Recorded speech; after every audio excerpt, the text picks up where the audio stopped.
Learn English through stories and for PDF. Adapted and modified by Kulwant Singh Sandhu. Contents: A Little Princess. Chapter 4, Lottie. Chapter 4, Lottie.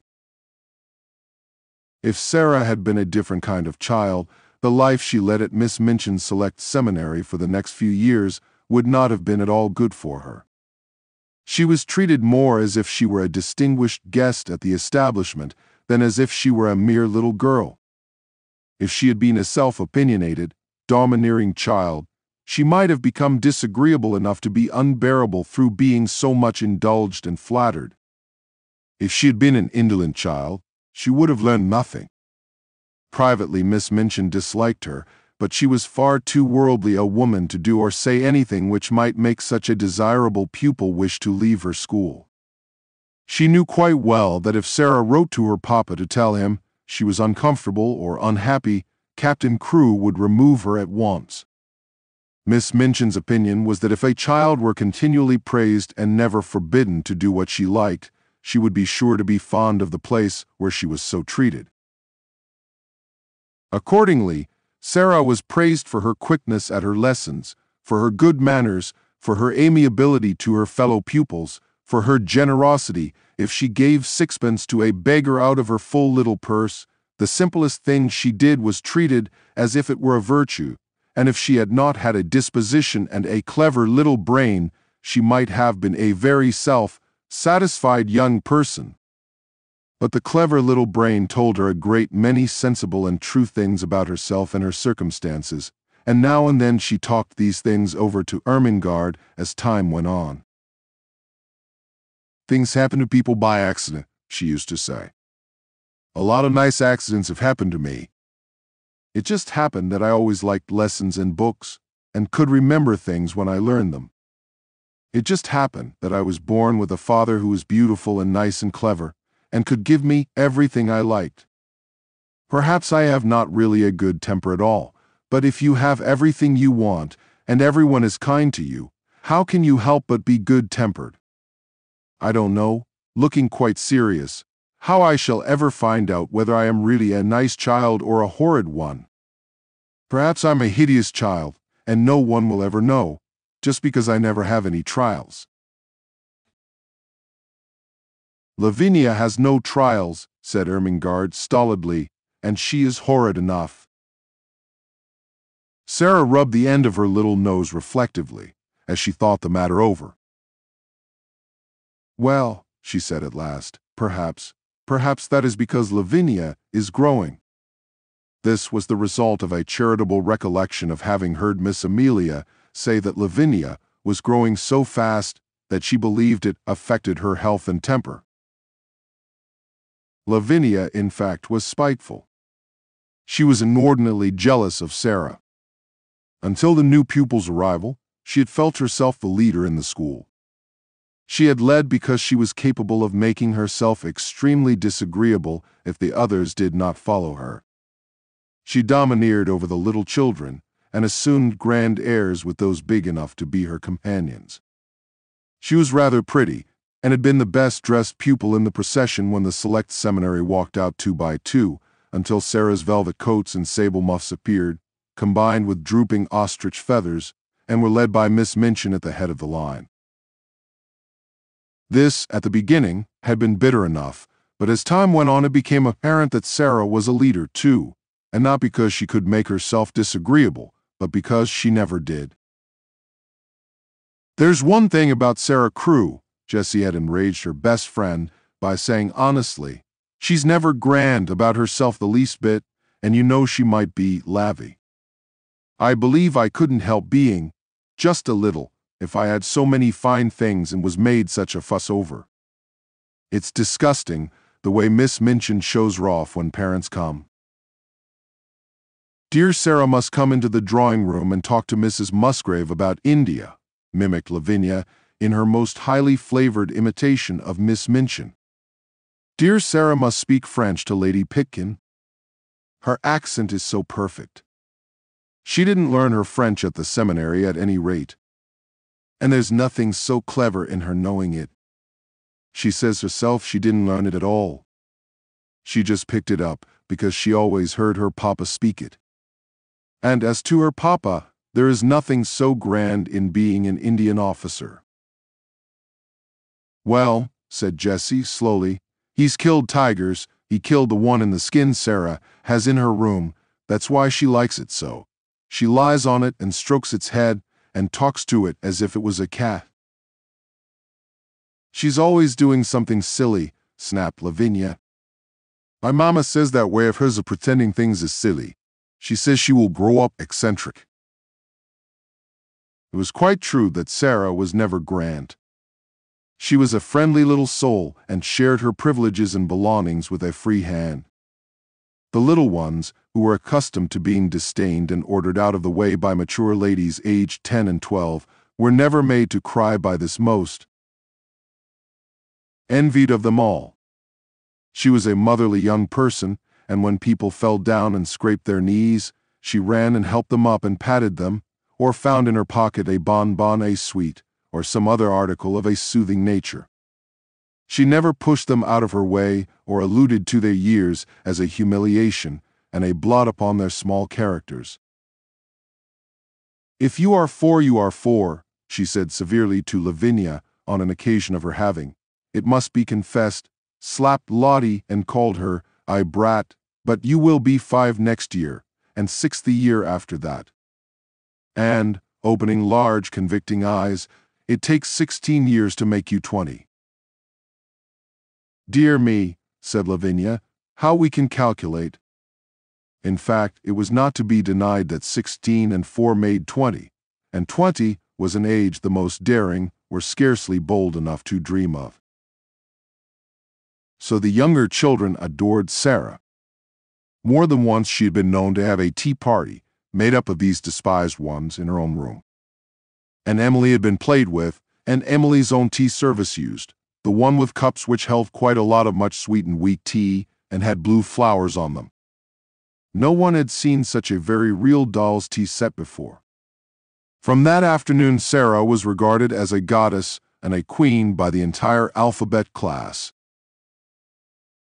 Lottie Legg worshipped her to such an extent that if Sarah had not been a motherly person, she would have found her tiresome. Lottie had been sent to school by a rather flighty young papa who could not imagine what else to do with her.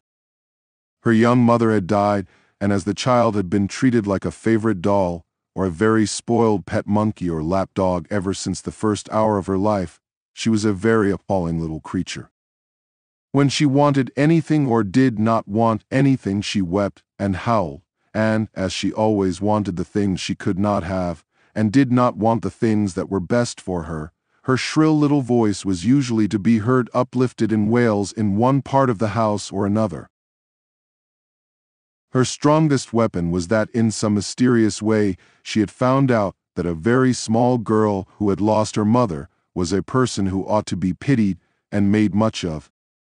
She had probably heard some grown-up people talking her over in the early days after her mother's death. So it became her habit to make great use of this knowledge. The first time Sarah took her in charge was one morning, when, on passing a sitting room, she heard both Miss Minchin and Miss Amelia trying to suppress the angry wails of some child who, evidently, refused to be silenced. She refused so strenuously indeed that Miss Minchin was obliged to almost shout, in a stately and severe manner, to make herself heard. "What is she crying for?" she almost yelled. "Oh, oh, oh!" Sarah heard, "I haven't got any, ma'am, "Oh, Lottie," screamed Miss Amelia. "Do stop, darling. Don't cry, please don't." "Oh, oh, oh, oh, oh!" Lottie howled tempestuously. "Haven't got any, ma'am, "She ought to be whipped," Miss Minchin proclaimed. "You shall be whipped, you naughty child." Lottie wailed more loudly than ever. Miss Amelia began to cry. Miss Minchin's voice rose until it almost thundered, Then suddenly she sprang up from her chair in impotent indignation and flounced out of the room, leaving Miss Amelia to arrange the matter. Sarah had paused in the hall, wondering if she ought to go into the room, because she had recently begun a friendly acquaintance with Lottie and might be able to quiet her. When Miss Minchin came out and saw her, she looked rather annoyed. She realized that her voice, as heard from inside the room, could not have sounded either dignified or amiable. "Oh, Sarah," she exclaimed, endeavoring to produce a suitable smile. "I stopped," explained Sarah, "because I knew it was Lottie, and I thought perhaps, just perhaps, I could make her be quiet. May I try, Miss Minchin?" "If you can, you are a clever child," answered Miss Minchin, drawing in her mouth sharply. Then, seeing that Sarah looked slightly chilled by her asperity, she changed her manner. "But you are clever in everything," she said in her approving way. "I dare say you can manage her. Go in." And she left her. When Sarah entered the room, Lottie was lying upon the floor, screaming and kicking her small fat legs violently, and Miss Amelia was bending over her in consternation and despair, looking quite red and damp with heat. Lottie had always found, when in her own nursery at home, that kicking and screaming would always be quieted by any means she insisted on. Poor plump Miss Amelia was trying first one method and then another. "Poor darling," she said one moment, "I know you haven't any mamma, poor." Then in quite another tone, "If you don't stop, Lottie, I will shake you. Poor little angel there. You wicked, bad, detestable child. I will smack you, I will." Sarah went to them quietly. She did not know at all what she was going to do, but she had a vague inward conviction that it would be better not to say such different kinds of things quite so helplessly and excitedly. "Miss Amelia," she said in a low voice, "Miss Minchin says I may try to make her stop, may I?" Miss Amelia turned and looked at her hopelessly. "Oh, do you think you can?" she gasped. "I don't know whether I can," answered Sarah, still in her half-whisper, "but I will try." Miss Amelia stumbled up from her knees with a heavy sigh, and Lottie's fat little legs kicked as hard as ever. "If you will steal out of the room," said Sarah, "I will stay with her." "Oh, Sarah," almost whimpered Miss Amelia. "We never had such a dreadful child before. I don't believe we can keep her." But she crept out of the room and was very much relieved to find an excuse for doing it. Sarah stood by the howling, furious child for a few moments and looked down at her without saying anything. Then she sat down flat on the floor beside her and waited. Except for Lottie's angry screams, the room was quite quiet. This was a new state of affairs for little Miss Legg, who was accustomed, when she screamed, to hear other people protest and implore and command and coax by turns. To lie and kick and shriek, and find the only person near you not seeming to mind in the least, attracted her attention. She opened her tight, shut, streaming eyes to see who this person was. And it was only another little girl. But it was the one who owned Emily and all the nice things. And she was looking at her steadily, and as if she was merely thinking. Having paused for a few seconds to find this out, Lottie thought she must begin again, but the quiet of the room and of Sarah's odd, interested face made her first howl rather half-hearted. "I haven't any mamma, May," she announced, but her voice was not so strong. Sarah looked at her still more steadily, but with a sort of understanding in her eyes. "Neither have I," she said. This was so unexpected that it was astounding. Lottie actually dropped her legs, gave a wriggle, and lay and stared. A new idea will stop a crying child when nothing else will. Also, it was true that while Lottie disliked Miss Minchin, who was cross, and Miss Amelia, who was foolishly indulgent, she rather liked Sarah, little as she knew her. She did not want to give up her grievance, but her thoughts were distracted from it, so she wriggled again, and, after a sulky sob, said, "Where is she?" Sarah paused a moment.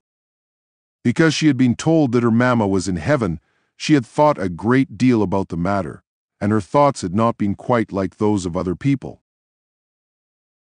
"She went to heaven," she said. "But I'm sure she comes out sometimes to see me, though I don't see her, so does yours. Perhaps they can both see us now. Perhaps they are both in this room." Lottie sat bolt upright and looked about her. She was a pretty, little, curly-headed creature, and her round eyes were like wet forget-me-nots. If her mamma had seen her during the last half-hour, she might not have thought her the kind of child who ought to be related to an angel. Sarah went on talking.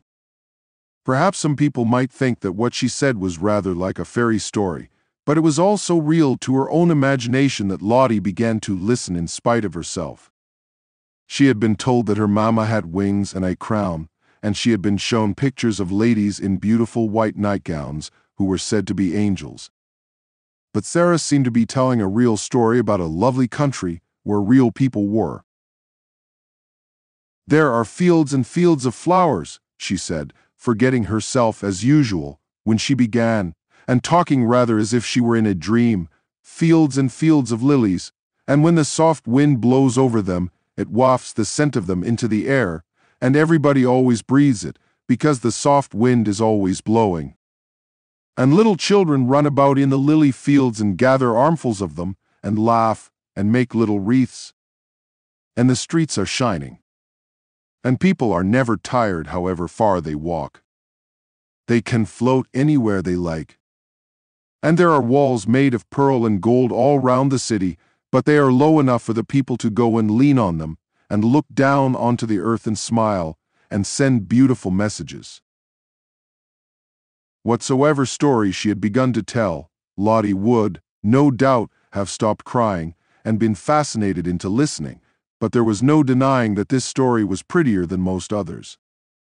She dragged herself close to Sarah and drank in every word until the end came, far too soon. When it did come, she was so sorry that she put up her lip ominously. "I want to go there," she cried. "I haven't any mamma in this school." Sarah saw the danger signal and came out of her dream. She took hold of the chubby hand and pulled her close to her side with a coaxing little laugh. "I will be your mamma," she said. "We will play that you are my little girl, and Emily shall be your sister." Lottie's dimples all began to show themselves. "Shall she?" she said. "Yes," answered Sarah, jumping to her feet. "Let us go and tell her, and then I will wash your face and brush your hair." To which Lottie agreed quite cheerfully, and trotted out of the room and upstairs with her, without seeming even to remember that the whole of the last hour's tragedy had been caused by the fact that she had refused to be washed and brushed for lunch, and Miss Minchin had been called in to use her majestic authority. And from that time Sarah was an adopted mother.